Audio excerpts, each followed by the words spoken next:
Ça va jusqu'à Savoie. Savoie, la belle passe à Lochko. Lochko tente de déborder à droite. Toujours Lochko est seul. La belle feinte au bloqué par Daigle. Lochko s'est retrouvé complètement seul. C'est Cormier. Les Huskies vont devoir, les entraîneurs vont devoir s'assurer du niveau d'intensité des joueurs des Huskies, étant donné l'absence de nombreux joueurs de l'autre côté. Savoie qui va tout simplement faire dévier là, dans le territoire des Tigres. C'est Daigle maintenant qui tente un dégagement. Attention, là, c'est repris par Lochko. Remet devant, tire, retour. Et le but! Et finalement, c'est Antonin Véro qui saisit le deuxième retour pour déjouer le gardien de but, Gabriel Daigle. Pour réagir, pour la remettre à son défenseur dans le coin. Et on s'est retrouvé avec un filet presque désert. Il a fait un premier arrêt quand même, là, mais au rebond, là, il était déstabilisé. Donc, mais les Huskies avaient déjà pris du tempo là, depuis le premier arrêt de jeu là, dans la première minute. Alors qu'il y a un joueur là, qui n'a plus de bâton, c'est Verdon maintenant qui a le disque. Oh, attention, ce joueur qui allait changer, là, ça permet un 3 contre 1 au Tigre. Cormier s'amène, passe de l'autre côté et le but. Gendron qui envoie ça entre les jambières de Philippe Bourdage. Et voilà, c'est 1-1. Un jeu très, très inusité parce qu'il est arrivé sur la glace comme la rondelle sortait de la zone. Et on est parti avec un surnombre de 3 contre 1 et les Tigres en ont profité. Donc, c'est 1-1. Il a envoyé l'entraîneur-chef des Tigres, justement, là, Carmalette, qui faisait signe à son joueur qui était tout au vent. Fontaine laisse derrière lui, c'est Coulombe qui intercepte, mais c'est repris par Dufresne. On voit Lemire. Lemire, il va d'un tir, ça a dévié devant, revient sur la bâtée. Le but! Mathis Perron qui récupère le retour et envoie ça dans le fond du filet.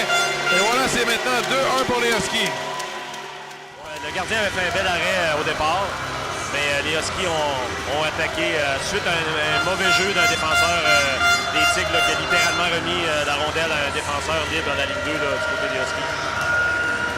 Perron qui en marque un là, avec ses comparses de trio. Là. Lavigne qui remporte la mise en jeu. C'est Warren là, qui va tout simplement envoyer ça de l'autre côté. C'est Deslauriers finalement qui perd. Attention, il y a un joueur des Tigres qui a été blessé. C'est Savoie, je pense, qui va être chassé. Alors que Warren marque. Il vient de créer l'égalité, Noah Warren. Et là, c'est Labré qui s'en va difficilement au banc. Là, semblé furieux derrière son banc.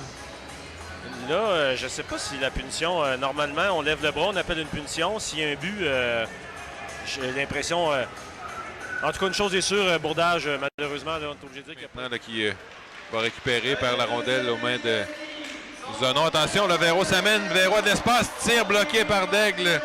Au moment où on annonce le deuxième but là, chez Cormier qui tire sur réception, c'est bloqué devant lui par Dufresne. Dufresne tente une longue passe là, vers Véro. Véro va saisir devant Fortin à 1 contre 1. Véro tente de déborder, contourne le filet et le but! Antonin Véro qui en marque tout un là-dessus. Un duel 1 contre 1 face à Fortin. Déborde le défenseur et revient devant le filet. Pour Véro de couper devant le filet. Mais Véro a fait le tour littéralement du filet pour surprendre le gardien qui était très loin de... Normalement, on voit la jambière très près du poteau, mais là, il y avait encore une bonne distance. C'est comme si le gardien avait l'impression qu'il y avait la mise en échec de Warren qui s'amenait rapidement là-dessus. Là. Lochko maintenant joue bien pour remettre à Lemire. Belle passe à Bourroche qui est seul. Bourroche il va d'une belle feinte. Qui ont le but! Daniel Bourroche qui déculotte le gardien de but, Gabriel Daigle. Quelle feinte là-dessus, c'est 4-2. Oui, parce que cette fois-ci, je pense que des Huskies, j'ai l'impression qu'on va commencer à... Ça va commencer à paraître davantage l'écart entre les deux équipes ce soir. Ouais, alors que là-dessus, Daigle n'y pouvait pas grand-chose. On avait vraiment laissé Bourroche complètement seul et ça a été effectivement une belle fête. Il faut dire que Daigle avait réalisé l'arrêt. Accepté remet à Zonon. Zonon et Véro à 2 contre 2. Véro passe derrière à Higgins. Belle feinte de Higgins qui tire, bloqué par Daigle. Retour de Zonon qui a tenté une passe là-dessus. C'est Bouranoumoué maintenant dans le coin de la patinoire. Avec Brunel. Brunel, il va d'une belle feinte pour revenir vers l'enclave. Toujours Brunel qui a le 10, qui va d'un tir, bloqué, retour. Et bloqué à nouveau par Daigle qui réalise tout un arrêt. Là, je croyais que ça avait passé entre ses jambières, alors que là, il se déplace bien. Donc, évidemment, il y a déjà plusieurs beaux arrêts à son actif, là, compte tenu du fait là, que c'était son 39e lancé. Donc, il arrive à la barre des 40 lancés. Il y a encore 3 minutes et demie à jouer en deuxième période. Donc, ça voit à la ligne bleue. Ça voit à Dufresne. Dufresne à Zonon.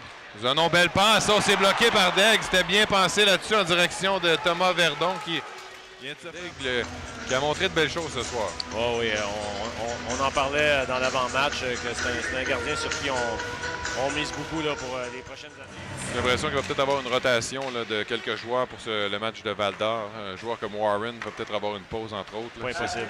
Véro, attention, ça mène dans l'enclave, ça touche un patin. Là, toujours la rondelle est libre et les Tigres réussissent à dégager encore une fois. Là, on le voit dans des circonstances actuelles parce qu'on sait qu'en avantage numérique, en absence d'Higgins, il était utilisé sur les 2 vagues d'avantage numérique. Ce soir, Brunel là, qui fait dévier. Ça s'amène à 2 contre 2. Perron-Fontaine. Fontaine qui freine. Tente de passer devant. Ça touche Brunel. Brunel tire. Oh, bloqué de la mitaine de la part de Gabriel Daigle. Qui en ajoute un autre.